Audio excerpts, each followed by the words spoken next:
On your Tuesday episode of Locked On Raptors, you have questions like, what are the most favorable and unfavorable potential playoff matchups for the Toronto Raptors? And I have answers like, bring on the Pistons, baby.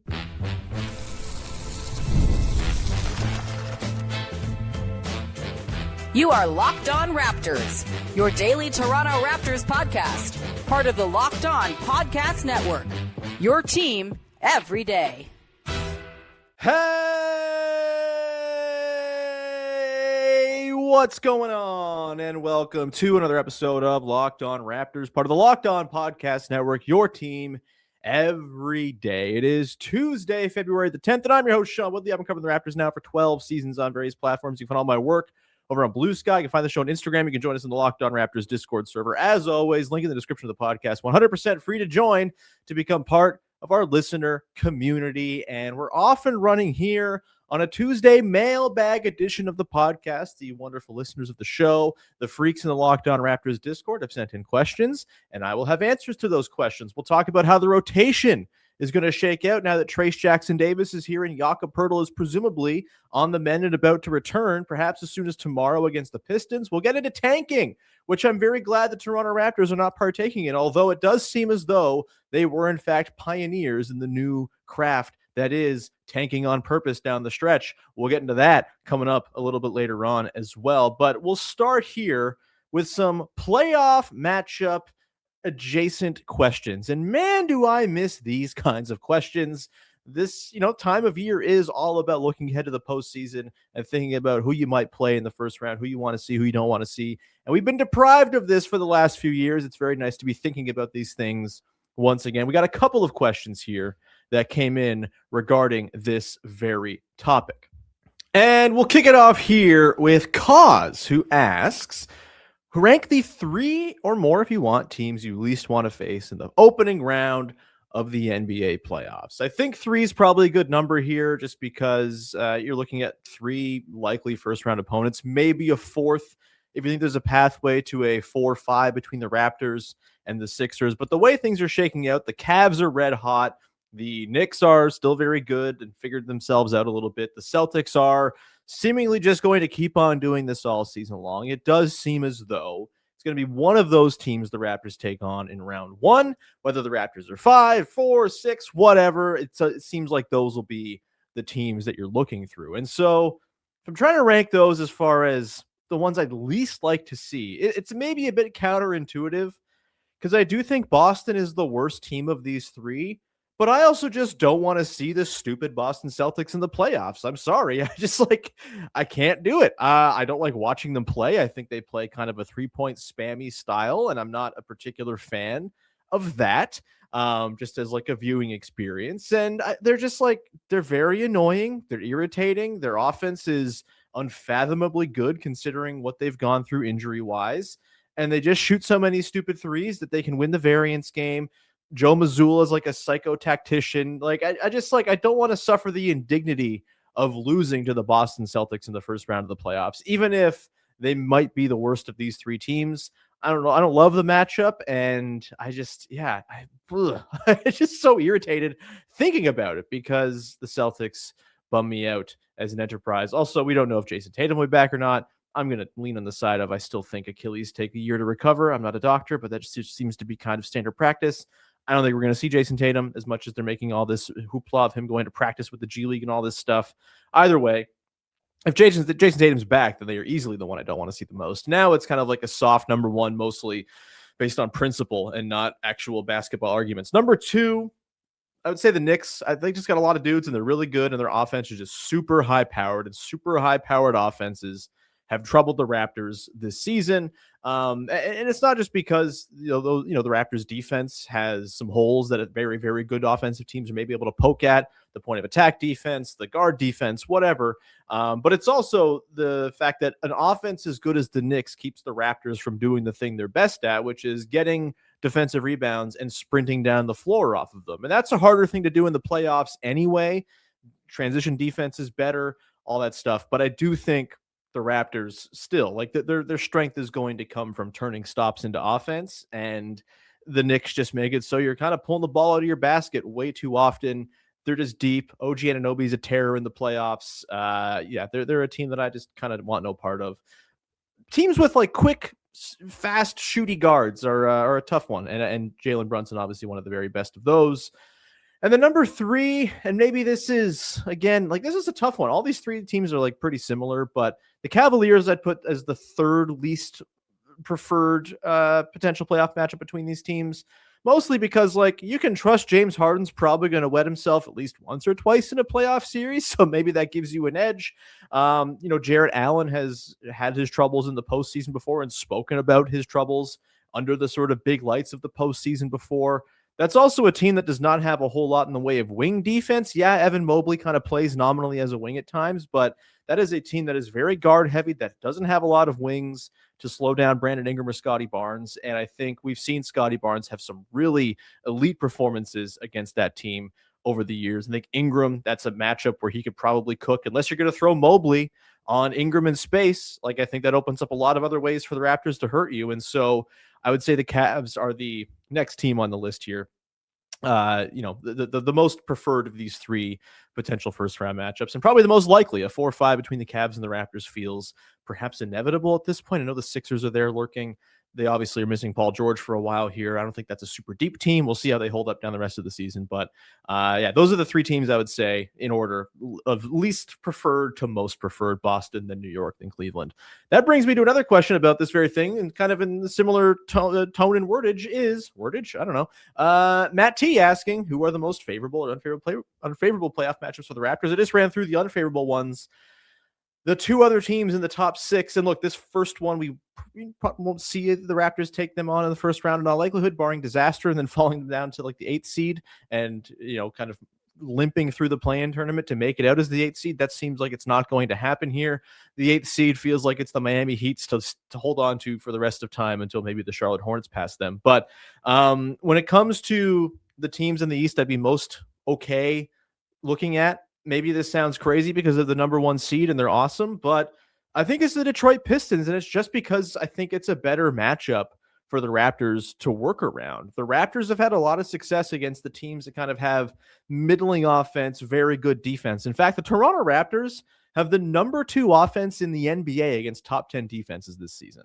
That's wild. I found that little nugget when I was looking through on Clean the Glass today. And look, I think there's something to that effect of, the wings the Raptors have, the tough shot making you get from Brandon Ingram, what Scotty Barnes is able to do, kind of really boiling things down and making things nasty. Like, I think there's an avenue here for the Raptors to kind of be a bit of a scrappy grinder team against good defenses in a way that, when they're playing up against like a sort of high flying run and gun type team, they just have a hard time keeping up scoring wise. But if you're up against a team that has a great defense and sort of a middling offense, and by the way, the Detroit Pistons have a worse half court offense than the Toronto Raptors do. They're the 19th ranked half court offense in the league. The Raptors been around 15th, 16th for most of the season. They were as high as 5th earlier on before things kind of fell apart. Again, Detroit would be favored to win. Cade Cunningham is the best player in the series, but Scotty Barnes is the second best player in the series. And I think we've seen at least some example of Scotty Barnes being a bit of a playoff riser, a bit of a playoff killer. And I think, obviously he's played 4 playoff games. It's a tiny sample, but I think he feels like a guy who's going to really fit in to the playoff environment. And I think the thing with the Pistons is that while they're excellent, I do think in a playoff series, they're going to have some vulnerabilities that can be poked at. And I think when you see their best lineups out there, Jalen Duren, Asar Thompson, maybe you throw in some Ron Holland, like I think their best lineups are a little light on shooting. And if you get into a sort of, knock it down, drag it out kind of fight with them, and they need to maybe insert some more shooting into their lineups with more Tobias Harris, more Kevin Huerter, more Duncan Robinson, I think those guys are areas where you can just go and feast if you are the Raptors' wings. And so I think it's a really interesting matchup. Again, the Pistons would be favored. They should be favored. They probably win the series in 6, but I think those games would be so low scoring and grimy and hard fought that the margins might be so thin that you might be able to talk yourself into the Raptors winning a few coin flips and coming out of a series against the Pistons, likely in the second round if it were to happen.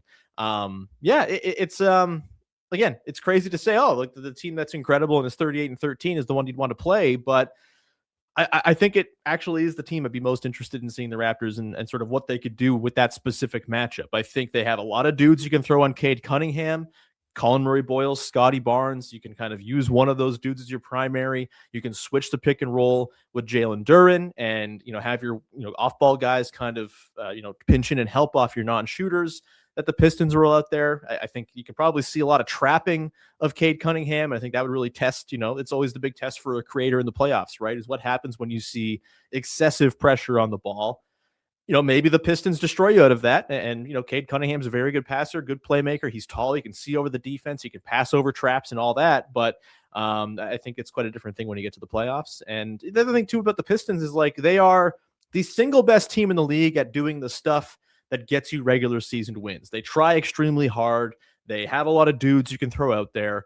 They're just like annoying to play on random nights, and they make themselves felt at every turn, even on a sort of random night in January. And I mean, that's the Hornets last night. If you can feel the Pistons, lots of faces can feel the fists of Isaiah Stewart, who, by the way, I would be shocked if he's playing against the Raptors tomorrow. Same with Jalen Duren. We'll see. But either way, I think that advantage is still maybe there. They're the best team at doing all that stuff. But when we get to the playoffs, like everyone's trying hard. Everyone is going at full tilt. And so I think that advantage maybe gets diminished just a little bit. It's a little bit less of a thing you can lean on as like a playoff success marker.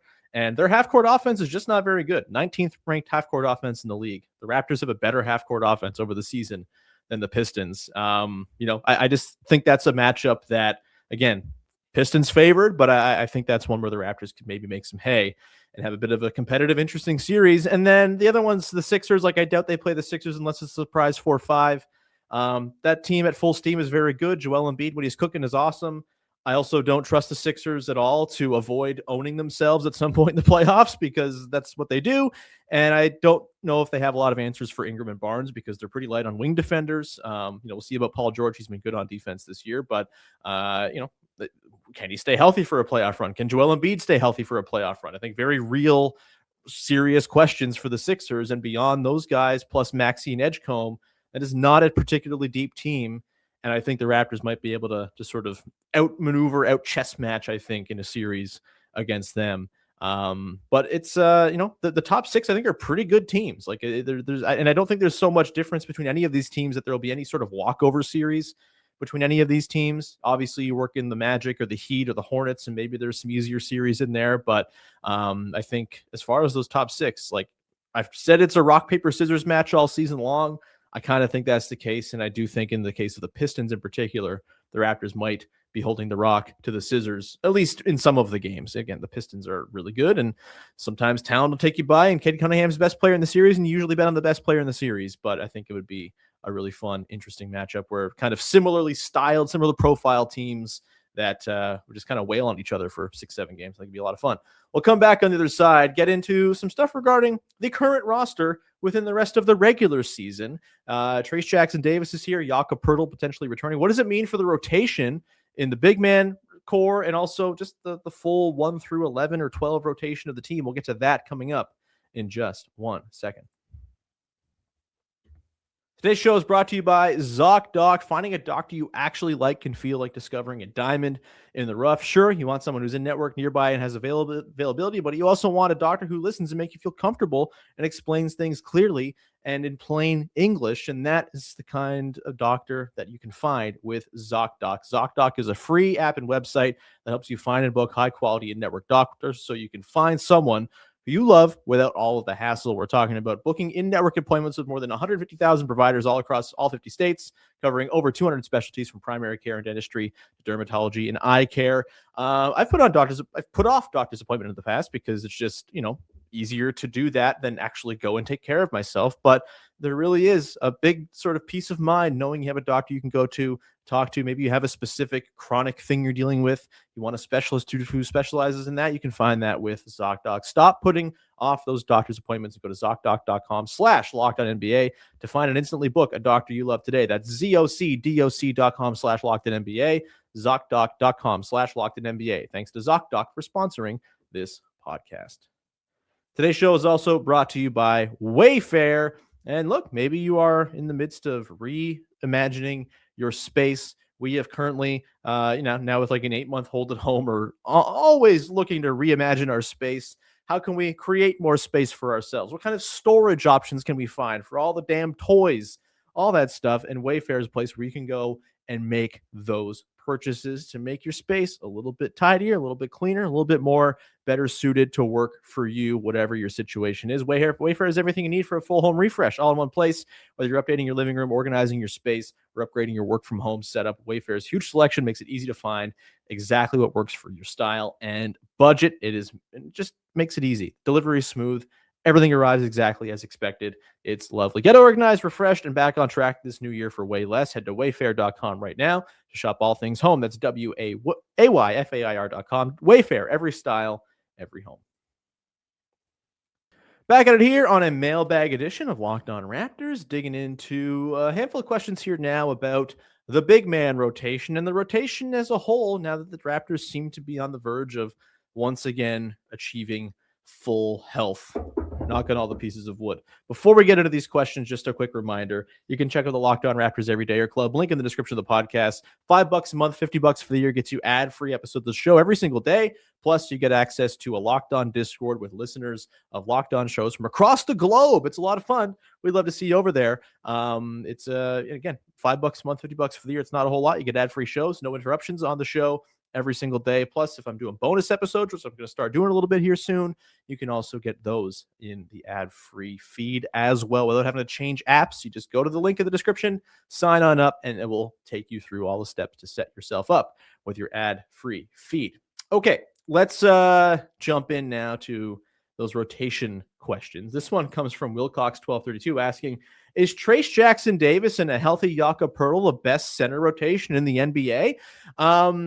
No, but I do think Jakob Poeltl, Trayce Jackson-Davis, Scotty Barnes, Colin Murray-Boyles, and Mamu is one of the deepest and most sort of stylistically versatile front court rotations you'll find basically anywhere. Obviously, Scotty is Scotty. He's incredible. He's the dude who brings the immense talent. You have Mamu as the spacing agent, dude who can put the ball on the deck, your offensive fire starter guy.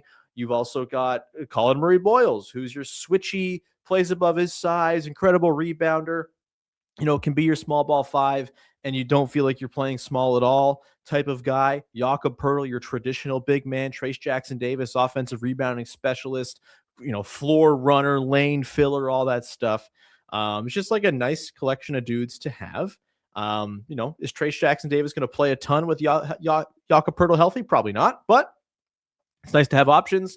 And if guys get hurt, if Colin Murray-Boyles' thumb holds him out of games at all, which hopefully that's not going to happen down the stretch because he's very good and important, you have options here to kind of fill in the gaps and get by. And, I think it's not a surprise that the Raptors have held up against injuries in the front court as well as they have this season. And I think they'll just continue to have a nice, fun sort of plug and play. This guy fits with that guy. This guy fits with that guy. Everyone fits with that guy. Being Mamu, everyone fits with Mamu. Who's the best. But they can play all kinds of different alignments there. They can go one big. They can go multiple bigs. They can, if they want, go 5 bigs. Why not? Play all 5 together. Scotty, Colin Murray-Boyles, Mamu, Yak, and Trayce Jackson-Davis. Throw it out there. See what happens. But no, I think it is a very good collection of bigs, and it's got a lot of stylistic diversity built in there, which I think is an important thing when you get to things like the postseason. Next one here comes from Bryjax asking, with Yak back and a new guy in Trayce Jackson-Davis on the roster, construct the Raptors' new rotation for most nights. Who's the biggest loser from the new post-deadline dynamic? It's a great question. I don't know if there's necessarily a loser. I think Trayce Jackson-Davis is not going to bump anyone necessarily from the rotation. He's just probably going to play like Ochai Agbaji's minutes and create a little bit more opportunity for Grady Dick and Jakob Poeltl to just kind of run with that backup 2-guard spot. I think one of those guys will have to take it by season's end to feel good about where this team's going. I believe in Jakob Poeltl quite a bit. Grady Dick has his moments here and there. But I think if you're kind of looking at the rotation itself, I think you're looking at quickly RJ, Ingram, Barnes. That's like your 4 horses, right? Like those guys are all going to play 30-plus minutes a night. Maybe you'll see RJ subbed out in crunch time of games, as we've seen sometimes this season for shooting or defense or whatever. But I think all 4 play north of 30 minutes comfortably. And I do think you're probably only set in stone every single night with your closers being Ingram, Barnes, and IQ. And then I think you kind of toggle between the different looks you can throw out there in those other two spots. Maybe one night you close with RJ and Yak in your regular starting five. Maybe some nights it's Colin Murray-Boyles at the 5 for switchability and Jamal Shed in there for an extra set of hands handling the ball. Maybe some nights it's Mamu in there, and you kind of play around with the different mixing and matching. I think this is a nice thing, right? Like there's lots of dudes who have interesting kind of complementary skill sets within the team. And when you're at full health, you get to use all of those guys. And I think that really is a nice advantage to have. When it comes to the big men, like I think you're looking at Poeltl, Murray-Boyles, and Mamu, all as potential closers at the 5. Scotty, obviously, the nominal 5 playing with Mamu. I think you could see them close with all 3 of those guys conceivably in important games. Don't think you're going to see a whole lot of Trayce Jackson-Davis closing games. If that happens, something bad has probably happened. And then I think you have Shed as a potential closer next to IQ in the small backcourt. So basically 8 guys you're pulling from for your closing lineups between the 4 main dudes plus Poeltl, Murray-Boyles, Mamu, and Shed. After that, I think you're into the tier of guys who will play, probably never factor into clutch situations unless they're on a real heater, and guys who you hope can kind of claim the 9th rotation spot before the postseason. And look, you'll play more than 9 guys in the playoffs. If you want to get through a series, 2 series, whatever it is, you're going to have to go 11, 12 deep of guys who can just kind of like give you a quarter that swings things. I think right now I'm looking at Grady Dick, Jakob Poeltl, Trayce Jackson-Davis is the next tier of guys. Jamison Battle probably just on the outside of that group looking in. And then you have the rest of the roster kind of filled out from there. But Grady and Walter and Trayce Jackson-Davis feel like a pretty obvious 9, 10, 11 in the rotation. And again, one of Walter or Dick you hope can emerge. And I do think Walter, like it really would be nice if he could kind of emerge with some consistency on offense because his defense is really important. You're going to want that in a playoff series. If you're playing against the Cavaliers, you're going to want him thrown out there against Donovan Mitchell. You're going to want him thrown out there against Jalen Brunson at times. And I think we saw, look, in that third quarter against the Pacers, Walter came in with Quickly, Barrett, Barnes, and Ingram. And that lineup slapped. It's small, but it's very offense forward. It can kind of play with quicker opposing lineups. Maybe that's a lineup we see potentially close, but I don't think we'll see a ton of Walter closing games until maybe next season or beyond. But yeah, that I think is kind of the 11-man group you're looking at with the 4 dudes who will definitely play more than 30 a night. And then anybody's guess based on the matchup, based on who's hot, based on what's working as to how they fill up the rest. But I think that's kind of what you're looking at. We'll come back on the other side here and get into a final question, which isn't necessarily Raptors adjacent, although there is some Raptors inspiration behind it. We will get to that coming up in just 1 second as we close things out. Today's show is brought to you by TurboTax. And look, tax season does not have to take over your life. This year, TurboTax is making it easier than ever to just hand things off and move on with your day. With TurboTax full service, you can have your taxes done for you by a trusted local expert, start to finish, without the stress or the guesswork. I hate doing my taxes. I have a weird job that the CRA is just like confused by, and all of the forms I have to put in, all the different things I have to claim. It's a nightmare, and it's lovely now that I can just hand it off to somebody to do it for me, and someone who's a professional at the craft as well. They handle everything from W-2s to self-employment forwards and work to get you every single deduction. It's that simple. You can connect with someone local, in person, or online, and it's a huge time saver. It gives real peace of mind knowing an expert is handling your taxes for a limited time. You can have your taxes done by a local TurboTax expert for just $150 all in. If your TurboTax expert didn't file for you last year, just file by February the 28th. That's 18 days from now. So go do it, okay? Take taxes off your plate and get back to your life. Visit turbotax.com/local to book your appointment today. Wrapping things up here on a mailbag edition of the podcast. Just a heads up, Vivek Jacob will be along tomorrow. We'll talk about the Raptors matchup with the Pistons and some other stuff. Katie Hind will be along to talk about that game against the Pistons later this week. I think Joe Wolfond is back from vacation on Friday. We'll get him in the mix here as well. Do some big picture stuff as we usually do with Wolf as we continue to trudge forward here. And by the way, we'll be here throughout all of the All-Star break next week as well, although I don't think I will have hot All-Star game takes because I'm frankly tired of having takes about the All-Star game. Another thing I'm kind of tired of having takes about is tanking, but I will say I'm glad that I'm not covering a team that is currently partaking in the tank derby this season. And that leads us to this question here from Cause to close things out. How would you tackle the tanking problem in the NBA? The league clearly doesn't care, but in my opinion, it's an absolutely terrible look. Commissioner Woodley, the floor is yours. That's got a nice ring to it. Look, first again, let me reiterate how freaking happy I am that the Toronto Raptors are not caught up in this tank garbage this year. A third of the league is just openly not trying to win games. And it's really funny when those teams do, in fact, win games. We love the Miami Heat losing to the Utah Jazz, who played Jaren Jackson Jr. and Larry Markkinen 24 minutes apiece last night. It's just beautiful stuff. This is bad. Like, this is a problem. This is, I think, as existential as any threat to the league gets. Obviously, you have bigger concerns like, global geopolitical breakdown and gambling, compromising the integrity of things, blah, blah, blah, blah. Those horrible things. We know the horrors. We know all about the horrors, don't we? But when it comes to just like the actual on-court product, there is no thing more damaging than a third of the league spending a third of the season actively not trying to win. It warps the standings. It messes with your actual evaluation of the games that are being played over 82 games.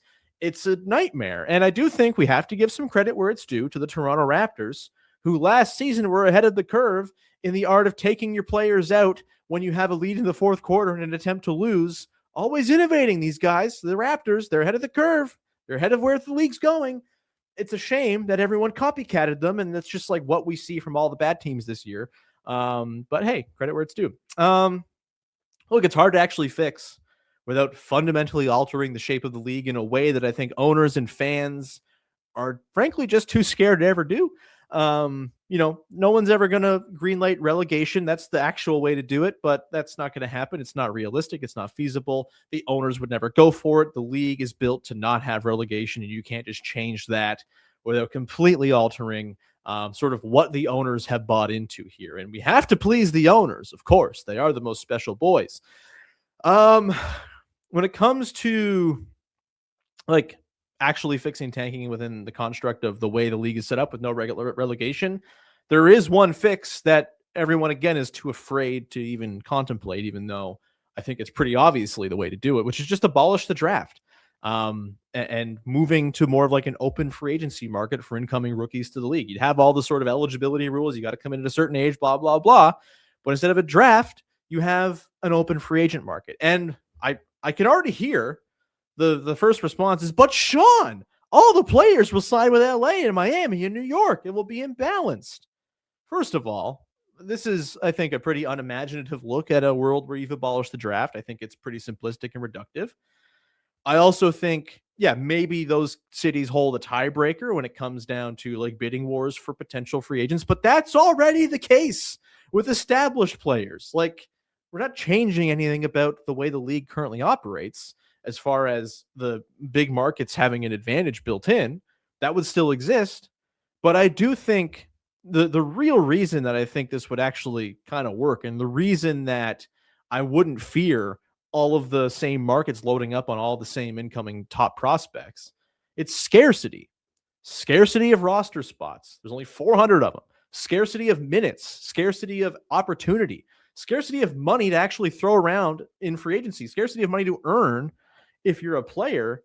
I think especially this comes into play with like the contender class too, right? Because in this wild world where I've completely abolished the draft, you still have the luxury tax, the salary cap, the aprons, all this stuff that is there to make it so very expensive teams, it's hard for them to add more talent. This would be the same if you were to abolish the draft.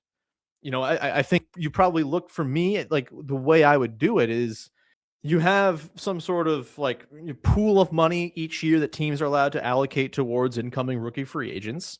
And again, that's going to be a smaller pool for really good teams. Maybe you have like one rookie exception on every roster. And then beyond that, you have to have like actual rookie cap space or whatever it is. I haven't figured out all the financials here, but like the premise of the really good teams would have less money and the less good teams would have more money to play around with, I think is how you sort of eliminate that disparity between the big markets, the glamour markets, and the rest of the league. Like if the Memphis Grizzlies have $25 million to throw at Darren Peterson in theoretical offseason free agency derby, and the LA Lakers have nothing, then the Lakers don't get Darren Peterson, and the Memphis Grizzlies just might. Again, scarcity of jobs. Like this is the similar idea to like, oh, no one would take that coaching job. There's only 30 NBA jobs in the world. Like people will take these jobs, even if it's the Sacramento Kings. It's a scarcity game. And so look, you wouldn't have all the best guys going and signing with contenders unless those best guys are all right, earning a lot less money, right? If Cameron Boozer says, you know what, I want to go win a championship, I'm going to make $1 million this year as opposed to $25 million to go and play for the Boston Celtics, then great, good on Cameron Boozer. Like that's fun. Go load up, bud. But you're not going to make as much money. And I would imagine that most of these guys coming out of school will probably opt for the route early on that makes them the most money, and then figure out the contending thing later on. I think you'd like naturally create a window for the lower teams to land big name talent because they would just have more money. Maybe there's a yearly cap on rookie free agency where, maybe there's sort of a sliding scale where everyone has rookie free agent money to throw around. But if you're a bad team, maybe you have a smidge more, maybe that incentivizes more tanking. But I think the thing that works against that is without the draft, you would be incentivized to be a good franchise, to figure your crap out, to stop being the Sacramento Kings, to stop being the New Orleans Pelicans. Like those franchises would have to get it in gear and get serious. Otherwise, relocate probably because they can't sign anybody and no one wants to be on the team. Like there would be, I think, a real incentive to invest in facilities, invest in player experience, invest in health and personal player development and all this stuff. And I think that is how you get rid of blatant trying to lose on purpose. If the goal is to make yourself as presentable potential landing spot for any potential rookie you might be able to throw money at, then no one is going to go out of their way to say, oh, well, we're just going to lose the last 30 games of the season because it's good for us. Like that is just eliminated, done. And the incentive is to be a real franchise. And because in, again, this imaginary world where I've abolished the draft and I'm king for the day, you have the teams that are very good with less money to throw around and the bad teams with more money to throw around. If you have like a competently run Washington Wizards franchise that looks like it's going somewhere, that can sell a plan, that can sell a player experience to someone coming in, then I think you eliminate that big, grave sort of first blush concern of the big markets getting all the players in this world where we've abolished the draft. And in lieu of that, I mean, look, the only actual fix, I don't think you can further flatten the odds. Like that's just going to create sort of sliding goalposts and, okay, well, we'll just tank to this spot now or this spot. And I think we've already seen it, right? With the flattened lottery odds, there are teams that are in the plan that are like, get me out of this plan. I want to have like the 10th best chance at the number one pick because that could actually get me the number one pick in this new lottery world. So I don't think you can change the odds. You just, and this is the problem with just trying to sort of shift a already kind of broken system and sort of whack-a-mole problems is some other unintended consequence will come up based on where you switch the odds to. If the odds are too stacked in the favor of the really bad teams, those teams will just be more blatantly, shamelessly bad. If it's too even, then you'll have teams taking out of the playoffs to try to get those lottery odds. I do like the idea of, some sort of cutoff date where you start to accrue wins for lottery standing. My issue with that one is always, well, then teams will just tank the first half of the season, keep out their good players, and then really try to have a closing kick to boost their lottery odds. I don't think that helps change the sort of integrity problem with a lot of the teams in the league not trying in a given time. And so, yeah, it's tough. I mean, the alternative is just like shame walks for all the GMs and coaches and players caught up in these blatant intentional tanks. That might have worked in the past when we had a world where people still had shame, but we're kind of in a post-shame society. So maybe that doesn't work either. Either way, abolish the draft. It's the way to go. I think it's the only way to do it. And until then, we're just going to have the same argument every single year, and it's going to be very boring. But hopefully that wasn't boring, me diving into that. Either way, we'll be back again on Wednesday. We'll have our pal Big V along. I might also drop a little bonus episode. We got so many mailbag questions. I might do a little quick bonus reaction to one of the mailbag questions that came in that we'll get to a little bit later. But in the meantime, follow, subscribe, rate, review, tell a friend, join the Discord, link in the description of the podcast, 100% free to join. Sign up for the Everydayer Club, $5 a month, $50 for the year, gets you ad-free episodes of the show every single day. along with other fun perks like access to a Locked On Discord with listeners from across the globe who are talking a lot about the Olympics right now, among other things. So we got that. Love you all. Appreciate you for supporting the show. We'll talk to you again Wednesday. Thanks for hanging. Bye-bye.